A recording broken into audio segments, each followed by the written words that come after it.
In the heart of southern England, there is an ancient forest, where the past and the present exist side by side. Once a wild place, generations of hunters, farmers, and foresters have each left their mark on the landscape.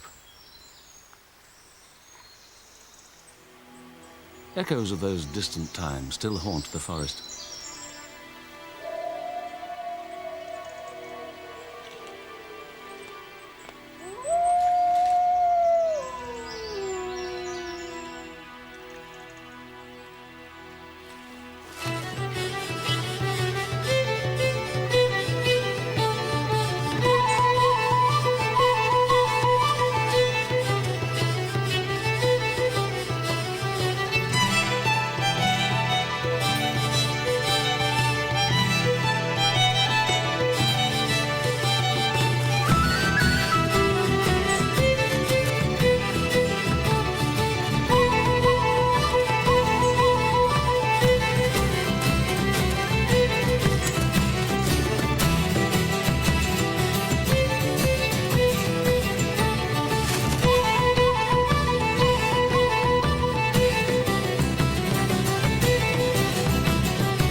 Today, people come to this ancient forest to seek refuge from the modern world. Only 80 miles from London, it absorbs 8 million visitors a year. We know it by the name it was given nearly 1,000 years ago, the New Forest. Before then, it was known as Ytene, the wild wasteland.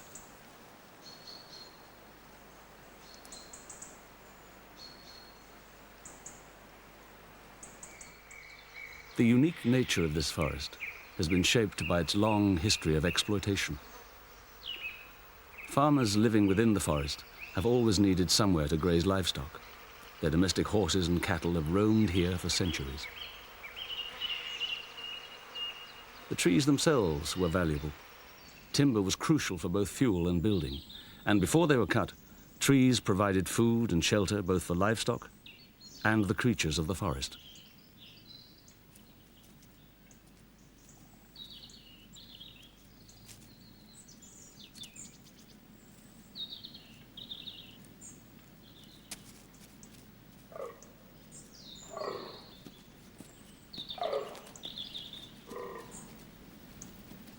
But for a long time, this was a royal deer forest.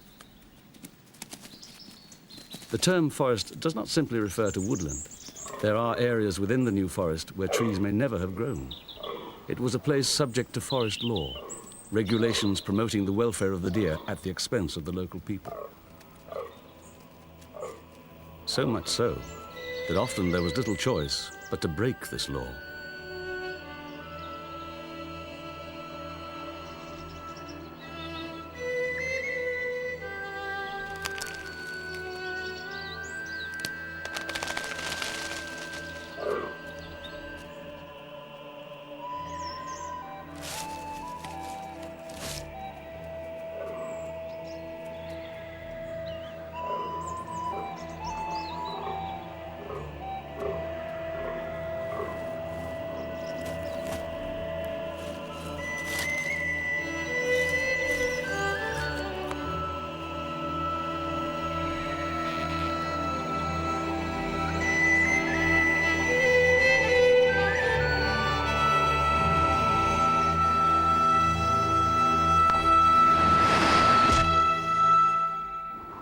Our story of the forest starts 10,000 years ago, when much of Britain lay under a sheet of ice. The glaciers didn't reach the New Forest, but here it was bleak and bitterly cold.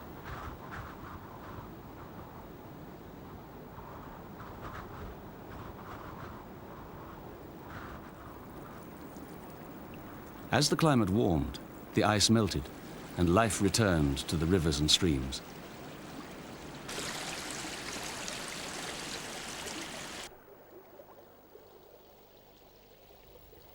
Lampreys gathered in the spring to spawn, as they still do today.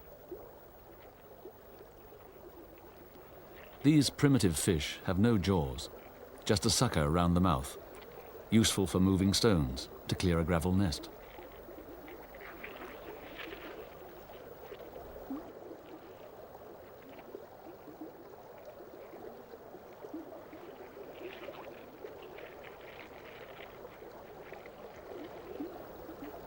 The males use their suckers to grip their mates, ready to fertilize the eggs as they are released.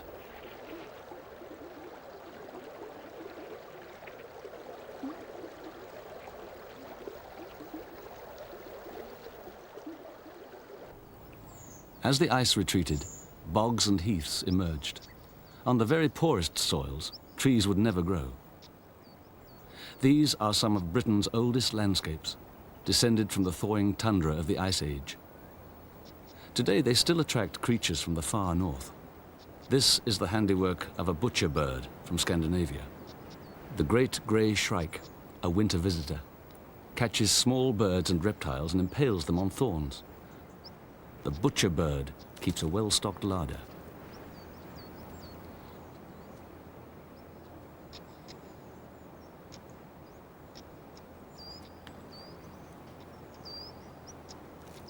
A thorn serves as a skewer, as the shrike doesn't have the gripping talons of most predatory birds.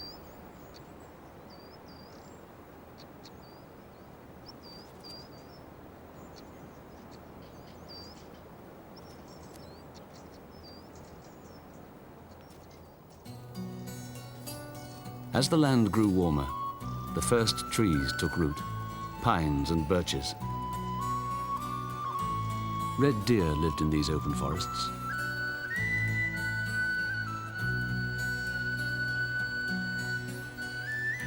So too did wild horses, or tarpans. They survived the Ice Age in Britain, but died out as the land continued to change. Today, ponies take their place.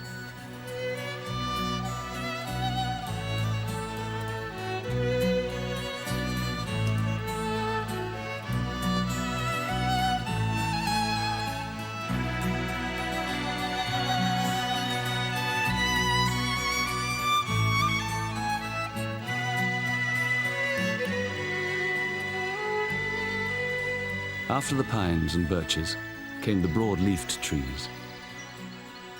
When the Egyptians were building their first pyramids, most of Britain lay under a blanket of forest.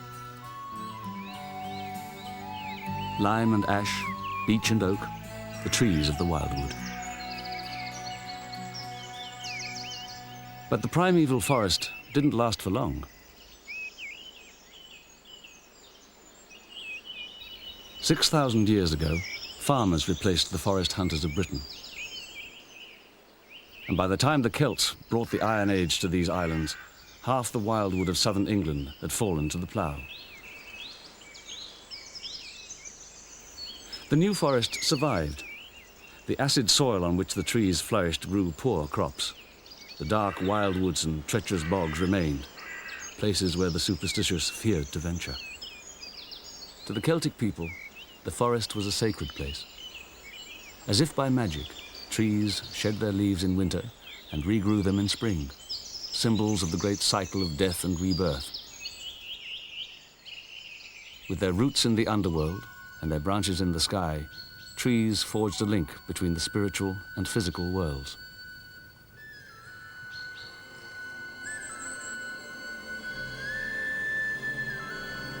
One creature of the wildwood also embodied these mystical qualities. Deer shed their antlers and grew new ones each year, and so mirrored the symbolism of the trees. They came to represent the vitality of the forest.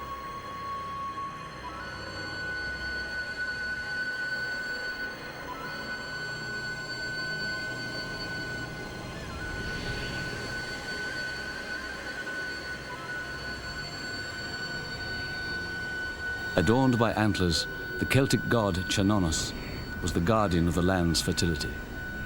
Later, he would be cast as the evil horned devil.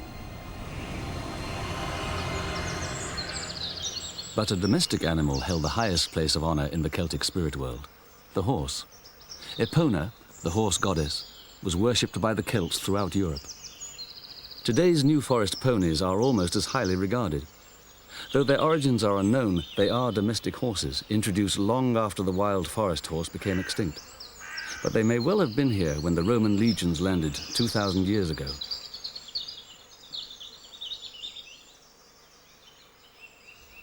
The Celtic people the Romans found here lived by farming.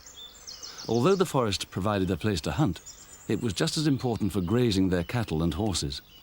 In time, this would change the nature of the forest. Centuries of hungry mouths stripped the forest floor of woodland plants and most of the shrubs. These open pasture woodlands are very different places from the claustrophobic tangle of the wildwood.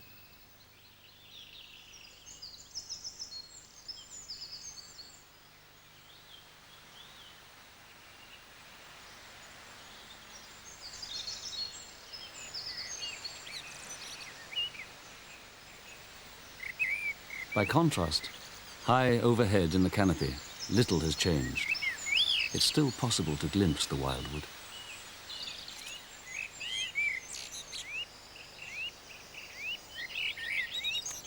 Redstarts, woodpeckers, and tree creepers have always lived in these woodlands.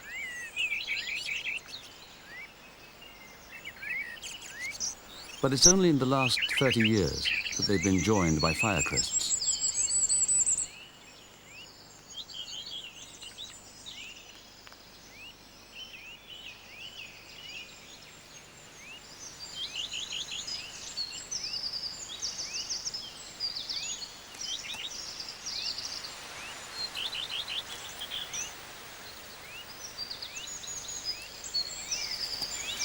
It's the cock hawfinch that starts the nest to entice a hen into his territory.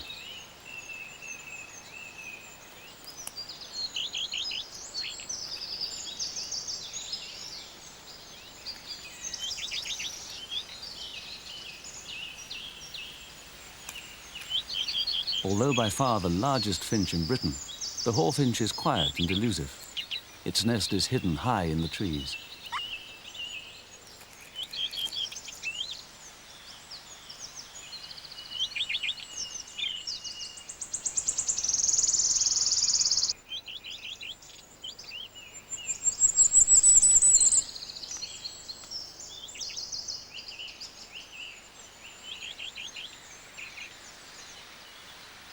The hawfinch's massive beak can crack cherry stones, the hardest of the seeds and nuts that it feeds on. But now it delivers a mixture of insects.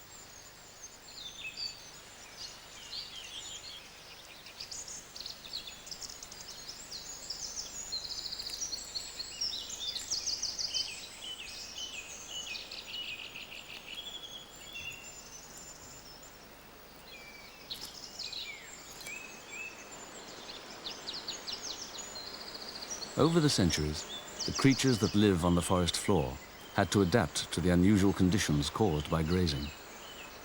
As there are few nocturnal small mammals on the open ground, foxes have had to change their diet.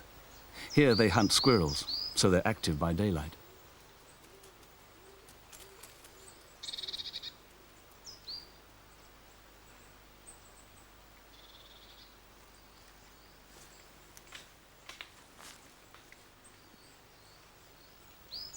Since food is in short supply, there are fewer foxes here than on farmland or in cities.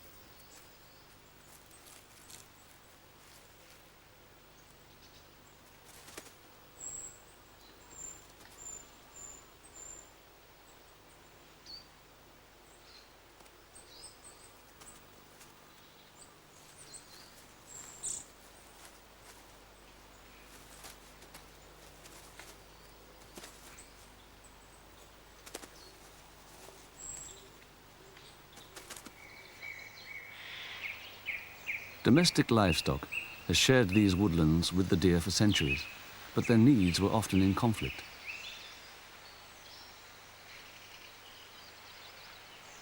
Deer require some ground cover to hide fawns until they're strong enough to follow their mothers.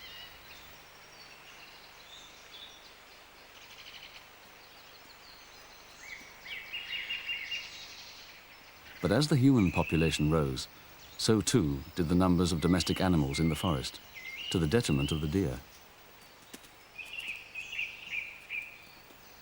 However, this was to change after 1066.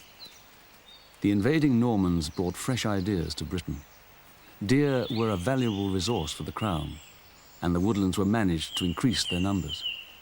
The Normans also introduced a new kind of deer, the fallow deer. Under William the Conqueror, the wasteland called Ytene by the Saxons was placed under forest law, the first such royal forest in England, the New Forest. Under this kind of management, livestock had to be removed for a month during summer, the fence month, to let the fawns grow undisturbed. The trees were also managed by pollarding.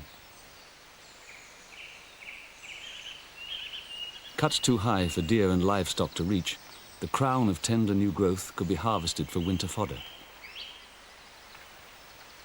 Pollarding encourages trees to live to a great age. Although the practice was banned here in the 17th century, many ancient pollards still survive. The New Forest owes much of its character to these stately trees.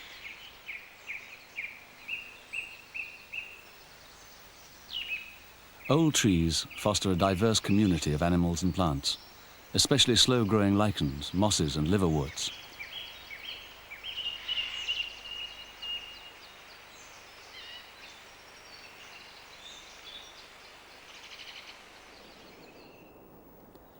Inside living trees, the caterpillar of the goat moth must spend up to 8 years gnawing at its low-calorie diet of wood before it turns into one of Britain's biggest moths.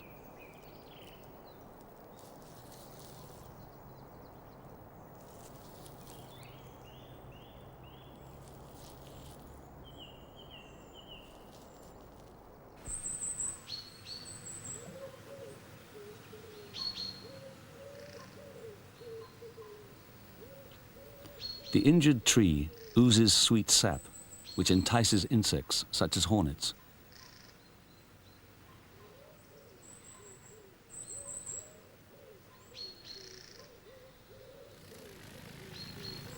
Sugar provides fuel for flight, but hornets must bring flesh in the form of other insects to feed their growing larvae.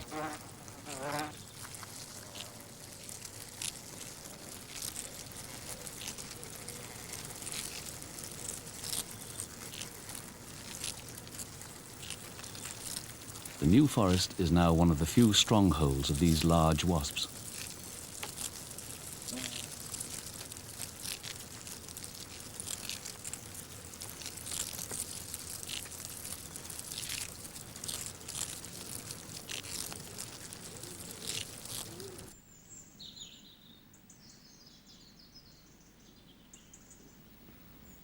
Fallen timber from the old trees is left to rot and provides food for other grubs, including those of the stag beetle. The adult males have huge jaws, which they use in battle like antlers.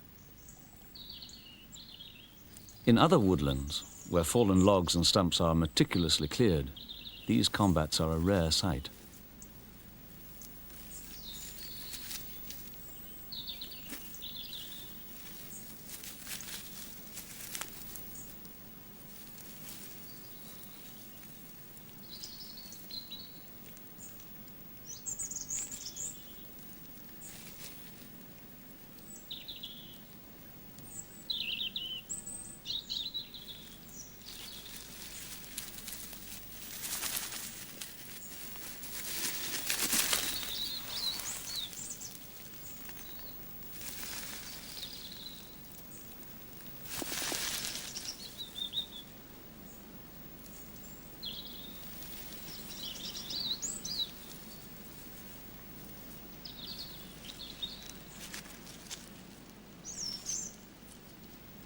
By autumn, the hornet colonies are dying out.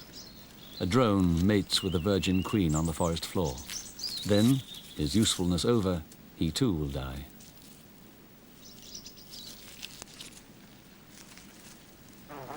Before the end of autumn, the new queen must find a place to hibernate amongst the ancient trees.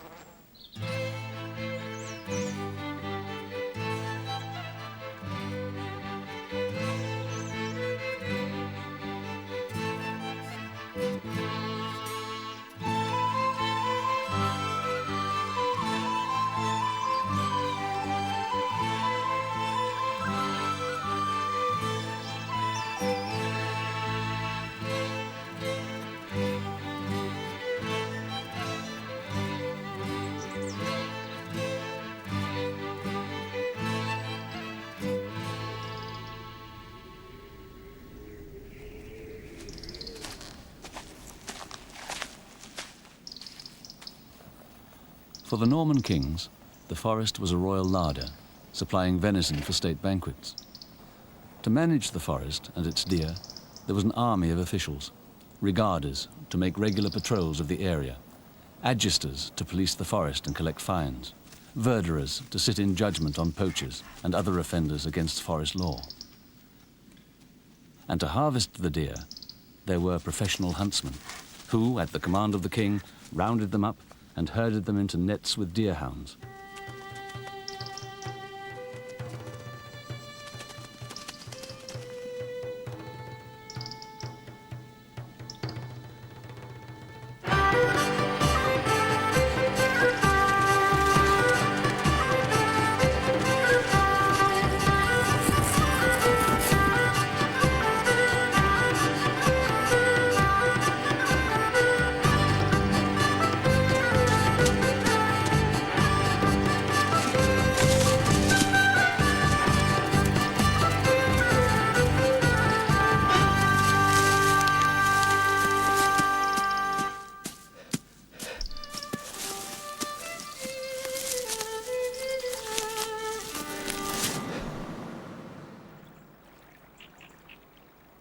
Under royal protection, the deer flourished as never before.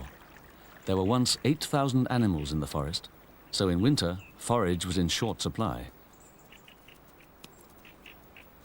In the interests of the deer, another forest law, winter haning, forced the commoners to remove their stock during winter, though for a fee, the rule would be waived. One of the few shrubs left to eat was holly. An evergreen, it's a major source of food throughout the winter. And its berries have always sustained winter visitors from the north, such as redwings and fieldfares.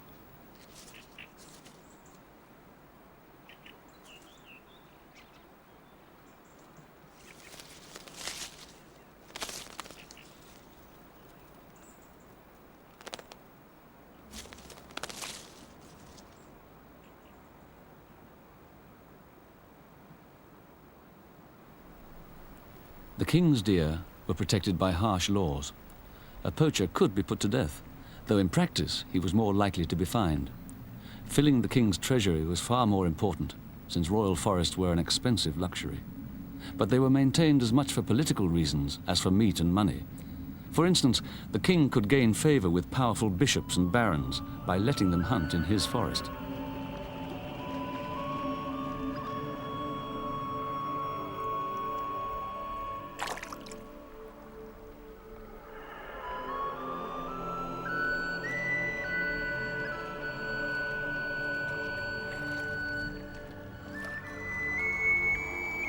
Where the forest flooded in winter, pools provided a temporary home to teal, quarry for the nobleman's falcon, the peregrine.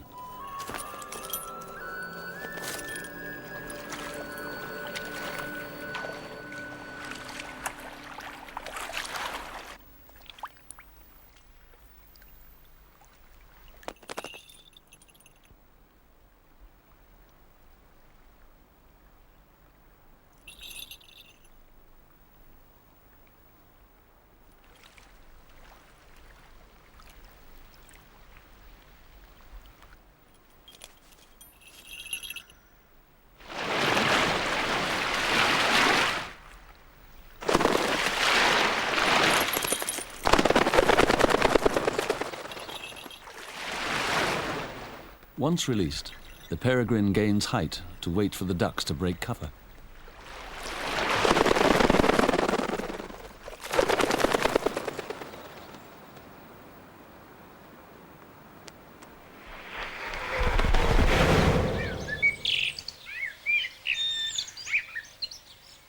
With the passing centuries, supporting the deer became uneconomical.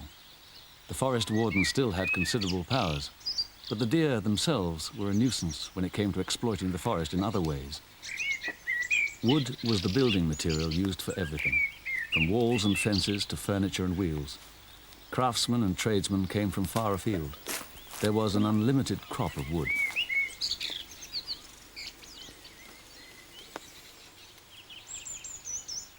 Trunks cut off at the base will re-sprout like pollards. The poles can be harvested every 4 or 5 years, and such coppiced trees never die.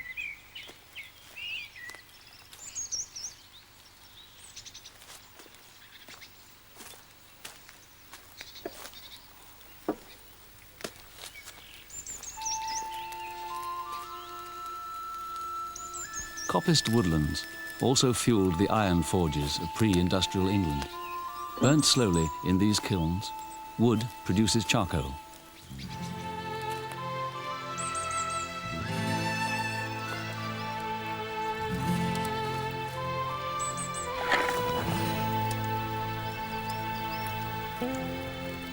In the Middle Ages, woodland management was a lucrative business, but it had to be protected. Unlike pollards, the shoots from coppiced trees were easily reached by both deer and livestock, so coppice woodland had to be fenced. Freed from grazing, the woodland flowers returned.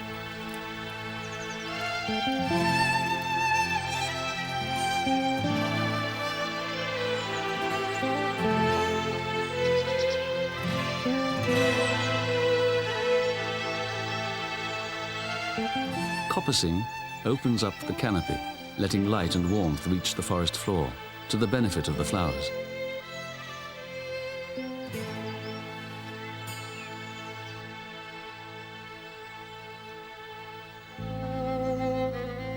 Warmth is also needed in spring to draw adders from their communal hibernation sites. The snakes are hungry when they emerge, but there are plenty of small mammals in coppiced woodland to feed them.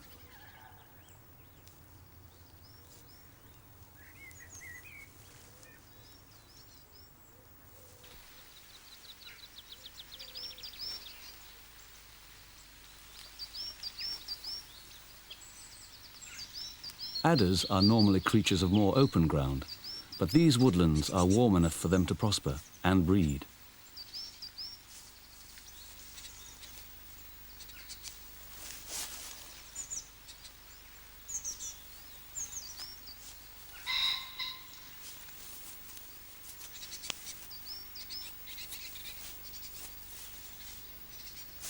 After mating, the female spends most of her time basking on the forest floor. The warmer she is, the sooner she can deliver her brood of 10 or so live young.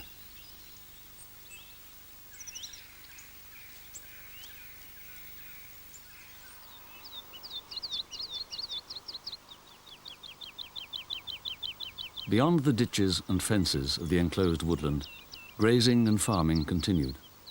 On the poor soils, this often resulted in the spread of heathland. Most of these heaths are man-made.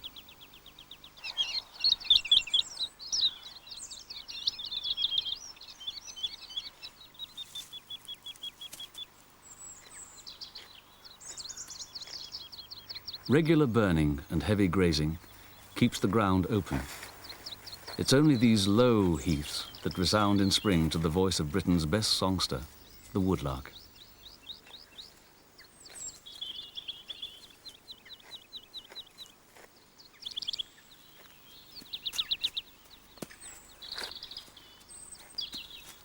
They find food on the short turf, but need bigger tussocks to hide their nests.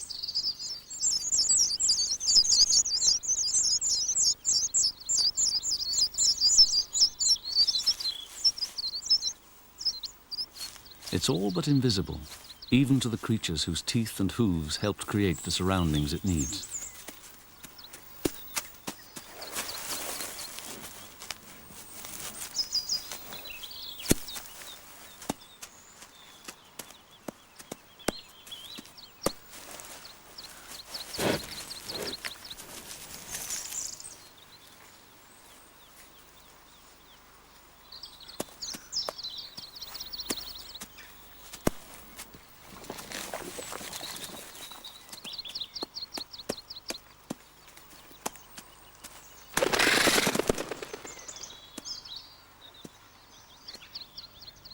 Large areas of short-cropped grass break the monotony of the heathland.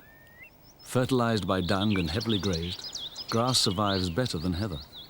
At first sight, these forest lawns look like any other pasture.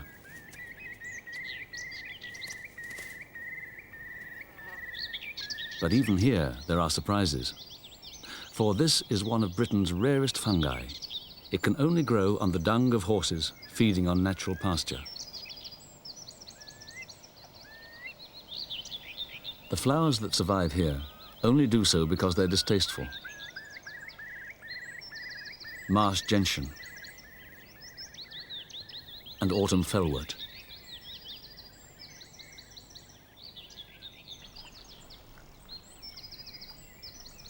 After heavy rain, some of the lawns flood, and enriched by plenty of fertilizer, they fill with life.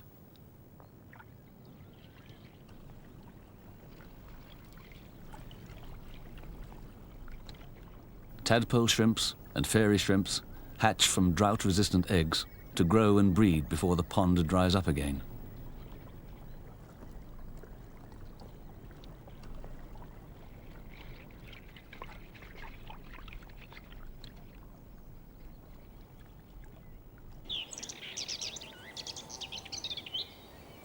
The long history of farming and grazing on these poor soils has created some of the most extensive heaths in Europe. Dartford Warblers reach the northernmost part of their range here. Small creatures have to solve the problem of finding each other over such vast expanses. A female emperor moth advertises her presence by spraying an alluring scent into the air from this gland. Carried by the wind, the chemicals are detected several miles away by the male's antennae. She's signaling her willingness to mate, and he receives the message. It takes only a few molecules of this powerful aphrodisiac to excite the male, and he sets off upwind to follow the trail.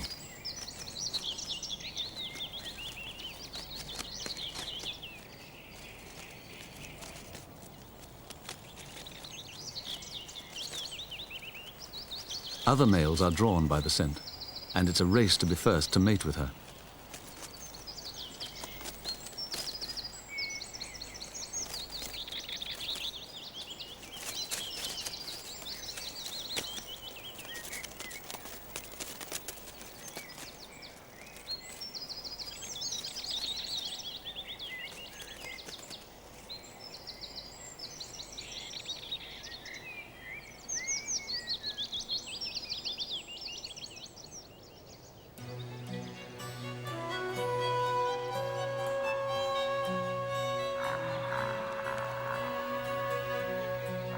The New Forest is a patchwork of ancient woodlands, bogs and heaths, each with its own rich natural history.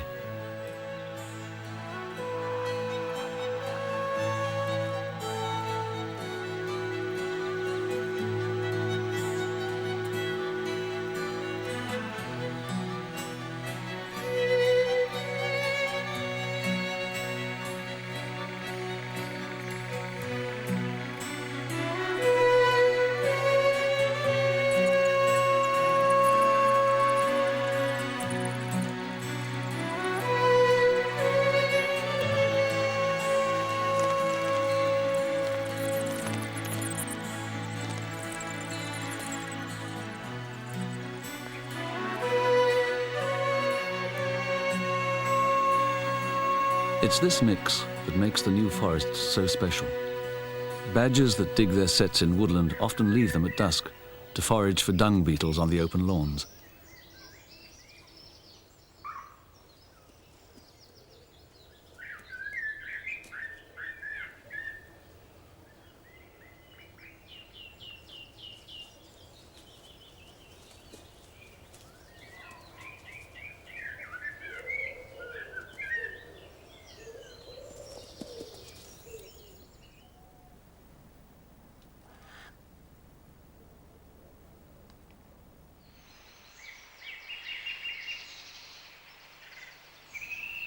In Elizabethan times, wood from the New Forest was in ever greater demand.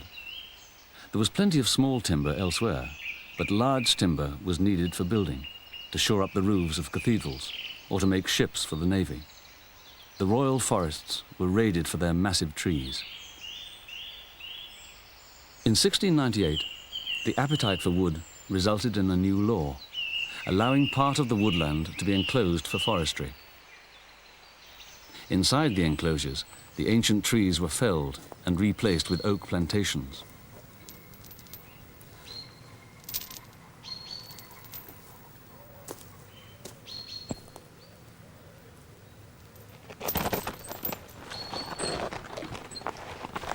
But to avoid a peasant revolt, the same law had to recognize the rights of the local people to use the open forest as common land. The foresters would have to be content with only part of the forest, at least for the time being.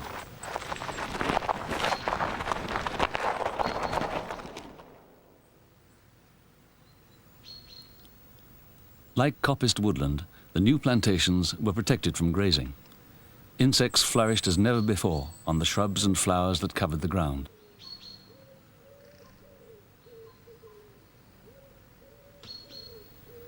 The caterpillar of the silver-washed fritillary feeds on the leaves of wild violets. The adults are drawn to bramble flowers.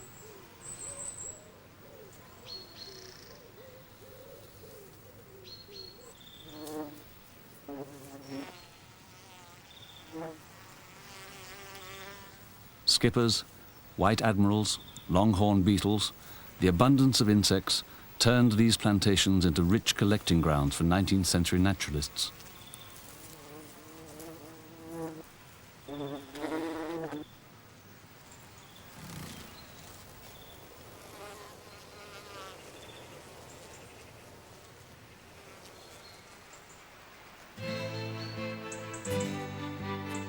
The removal of ancient oaks allowed beech trees to dominate some parts of the forest. In autumn, their foliage turned the woods to gold.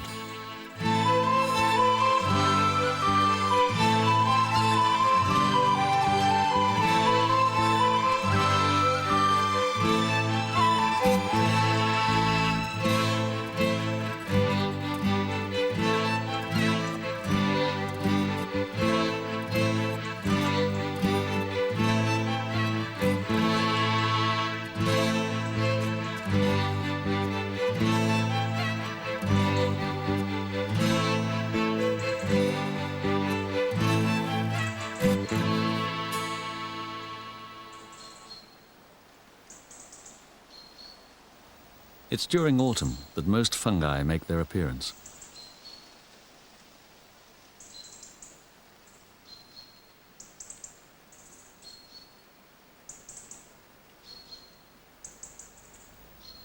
Now the dark beechwoods are at their most colourful.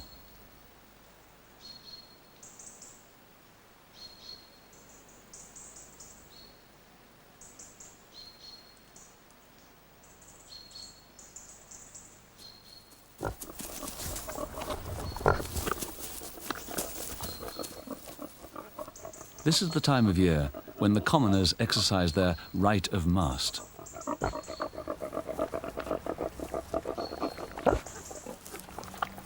Their pigs are turned loose in the forest to forage on acorns and beech mast. Conveniently, the pigs eat the green acorns, which are poisonous to deer and other livestock. The pigs themselves seem to be immune.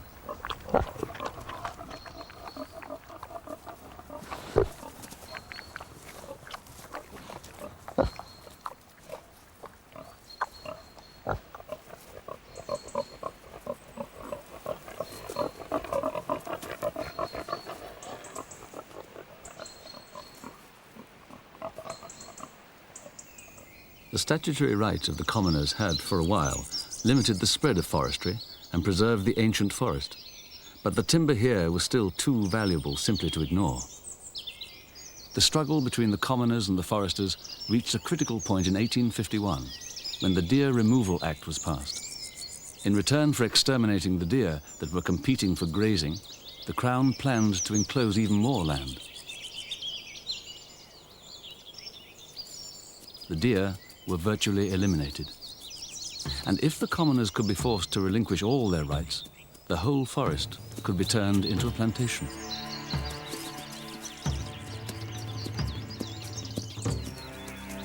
So these rights were made less valuable. Now, even in the absence of deer, the rules of the old deer forest, winter haning and the fence month, were strictly enforced. The commoners would have to remove their stock twice a year.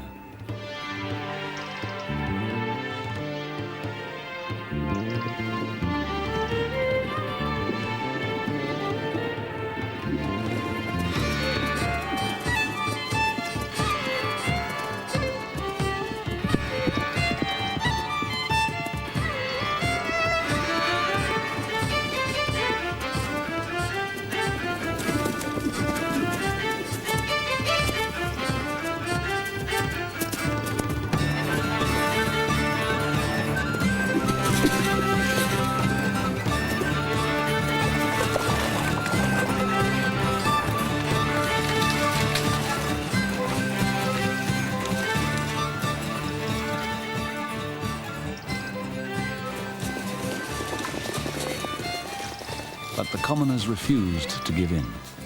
Today they still run ponies in the forest.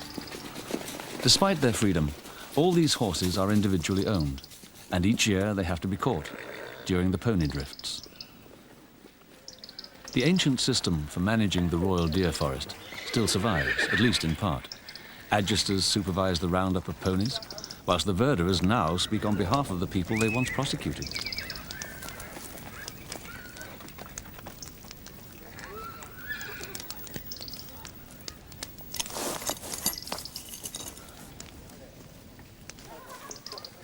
The ponies are branded and tail-marked to show that the fees have been paid, allowing the animals to have the run of the forest.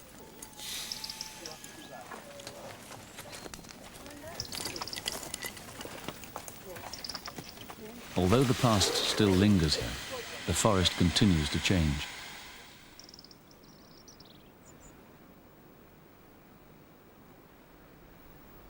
Mandarin ducks, recent escapees from wildfowl collections, are now at home on the wooded rivers and ponds.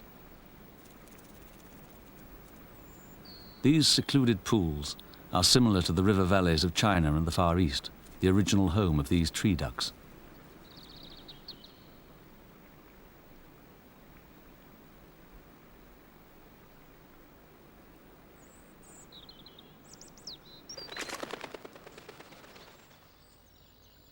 In recent years, the demand for fast-growing timber led to conifer plantations replacing some of the broad-leaved woodlands. Pine and larch trees, planted in tight rows, may make economic sense, but only a few creatures make use of them.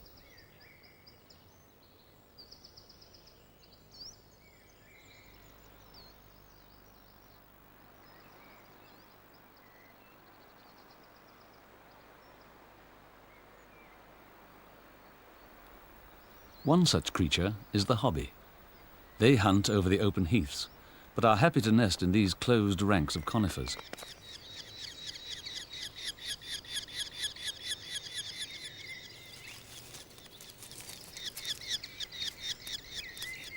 They've taken over an old crow's nest. These falcons rarely build their own.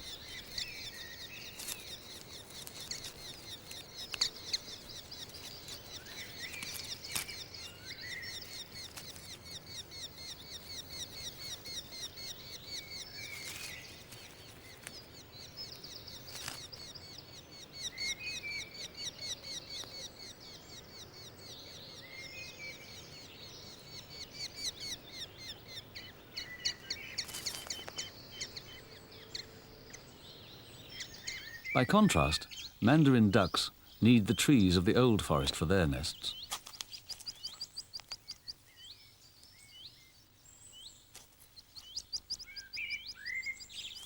The chicks are hatched high in a hollow tree and have no choice but to take a leap into the unknown.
This century, it looked, once again, as though the new forest was destined to become just another plantation, this time of conifers. But public protest put pay to that. Now the Forestry Commission maintains the mosaic of landscapes, heaths, bogs, ponds and woodlands, and the creatures that live in them.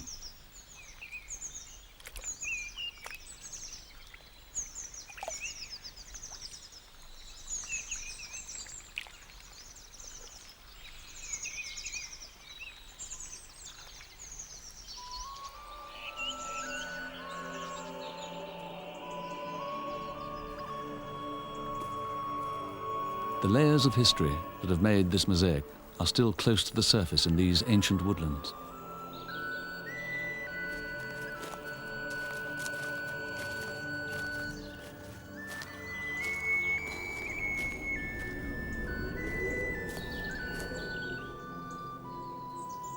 The forest has given support in different ways to many generations of people.